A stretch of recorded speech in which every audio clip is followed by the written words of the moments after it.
Ooh, damn, it's hot. It's hot outside. It is super hot outside. I'm sweating balls right now. Well, I would be if I had balls, but the under boob sweat is no joke either. And did I just zoom in on my boobs? Yes, I did. Anyhow, it wasn't supposed to be a filming day today, but it is now. I am coming to you today with a question. A question to my fellow content creators, whether you beginner like me, whether you are a pro with a bunch of subs and you're making a living out of it, whatever your level is. I have a thing I wanted to talk to you about. Don't know if you've ever noticed it, but I feel like even as a content creator who does it regularly, I don't do it full time yet, but I do it regularly. I commit to it, you know, it's my thing. I consider it, or I take it very seriously. What I've noticed is the happiest I am is when I'm not chronically online. Even though I take content creation seriously, once again, I'm fully committed to it. I don't stay chronically online. And I don't know if it's a good or a bad thing. I don't know if it makes me a bad or a good content creator, but I just like focusing on other things in my life. And I feel like the paradox, what's even more ironic, is that when I dedicate too much time to checking my YouTube channel, checking the analytics, overly analyzing, thinking about different ideas, that's when I feel the least happy. Do you have the same thing? Am I the crazy one? Am I the only one like this? I feel like I'm at my most productive, at my best, at my happiest, when I don't think about content, like at all. Again, I usually have filming days.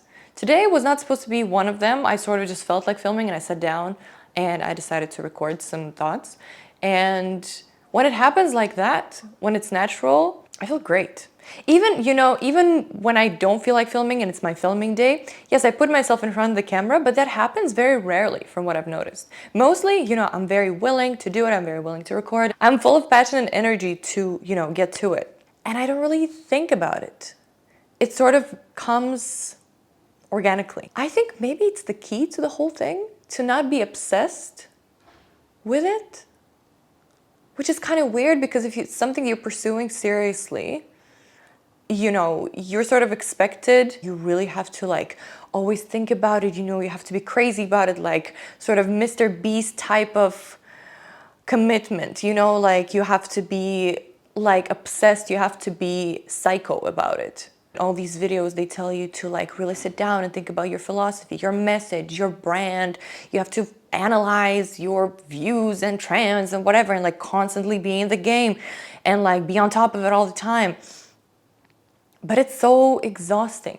And I feel like I've tried doing it this way, but then you just burn out so fast. And then you have no desire to ever touch your camera or edit any of your videos. And you kind of hate it. You start hating it. But when I'm in this sort of groove, when I don't push myself, when I don't have this sort of, Wall Street approach to it, you have to push it, put all the hours, put it into editing, put it onto filming, put it into the content game. If you're not taking it like this, if you're not over it, then it's great and then it actually works. And the fact that I'm not chronically online, first of all, I'm not, well, not anymore at least. I don't commit all my time to analyzing and filming and editing. I find time for it, obviously, because you can see I'm pretty regular with my uploads, but I don't obsess over it. And I feel like that contributes to the quality of my content because I can allow that space for myself and I can actually be authentic and bring my best self here. And yeah, I don't know if it works the same way for you, fellow YouTubers. Let me know in the comments below, please. Because of course it works differently for everybody. Everybody has a different strategy. Depends on the kind of content you make, obviously. But it's so interesting to think about that I think what makes a great content creator, or what contributes to you being a great content creator, is you not obsessing over social media and content. I don't know, maybe it's because I'm not a full-time YouTuber and my livelihood doesn't depend on it yet. Then I sort of take it lightly. But let me know, especially if you're a full-time YouTuber, please take a second. I would really appreciate it to share your experience in the comments. Because I'm really curious where it leads. Like if you start out like this, being super chill, you know, really enjoying it, and when it becomes your full-time job, you sort of have like more responsibility or more weight on your shoulders in that sense. When does it change? Because I think like if you really are chronically online, it doesn't do you any good. Like I've noticed so many times more anxiety, more self-doubt, more just like negative thoughts, or like there's this voice speaking to me negatively in my head. When I notice those things, like at this point, I know for sure that I've spent too much online.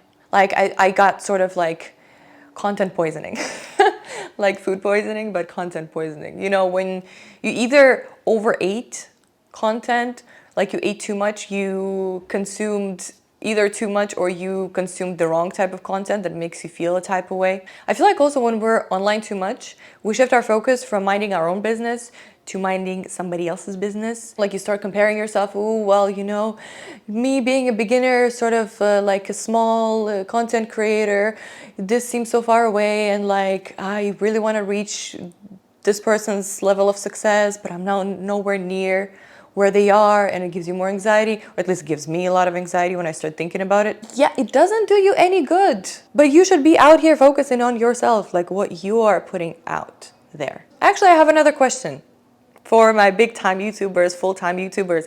Do you compare yourself to other content creators? You know you've reached like tangible success, like you've reached success. It's your full-time thing. Do you compare yourself to other YouTubers in the same way? Or does it get better? Like the anxiety that, oh, I'm never gonna make it. Oh, you know, like I still have a long way to go. Oh, you know, like this anxiety over reaching success. And like, does it get better when you actually get somewhere? Do you compare yourself less? Do you become more chill?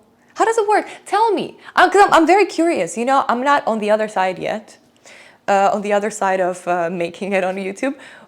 But I'm curious to get a little sneak peek of what it's like to, you know, mentally prepare myself, just in case. But yeah, I would be really curious to find out, because it really got me thinking, like, not just, again, being not just a consumer of content, but also a content creator who puts things out there. How your relationship with consuming content changes from, you know, being obviously just a consumer to being a small content creator to being a big time content creator. How does the relationship change for you? That's what I'd really like to know. Are you chronically online, or are you limiting your time that you spend on social media the more successful you get? See, all these questions, no answers, please. I would really appreciate it. Please let me know. So, see, you know, I came out here today with no wisdom necessarily, with no, like, maybe meaningful thoughts, but with a bunch of questions and curiosity. So hopefully you would, you know, satisfy it, some of you. It would be really, really great if you did. I would be really, really thankful. I'm looking forward to reading the comments under this video. Hopefully, I don't know, like if some big time YouTuber sees it, great. I would consider myself lucky. Thank you, algorithm. Thank you, YouTube gods, for letting somebody big see this video and satisfy my curiosity. But that's it for today. I have more yappy videos on my channel if you want to check them out, of course. I talk about life shit, mostly. Okay, but I hope you have a wonderful day, and I'll be seeing you soon. Bye.